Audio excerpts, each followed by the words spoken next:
Joe Maddow sums up what's going on here perfectly. Trump's Iowa win confirms something very dark that we all knew, but now it's here. And the big picture takeaway from that, and I don't mean to be, again, too dark, as you said, on this, but it is not, if we are worried about the rise of authoritarianism in this country, we are worried about potential rise of fascism in this country, if we're worried about our democracy falling to an authoritarian and potentially fascist form of government, the leader who is trying to do that is part of that equation.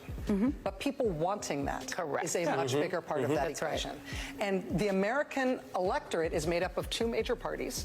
One of those parties has been flirting with extremism on the ultra-right for a very long time. They've brought them in a way that they haven't been central to Republican electoral politics ever before, and I know because I've been studying this.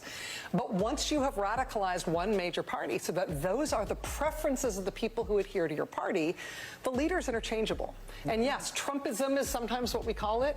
MAGA movement is probably a better way to do it. But there is an authoritarian movement inside Republican politics that isn't being bamboozled by Trump. They are pushing Trump to get more and more extreme, because the more extreme things he says, the more they adhere to him. And that is coming from a very large proportion of the American right that adheres to the Republican Party. And that's why this is a Republican Party problem more than it is the problem of one man and his leadership. To drive home the point further, 68% of Iowa Republican voters believe the 2020 election was stolen. Trump, of course, got 51%. So Trumpism is bigger than Trump.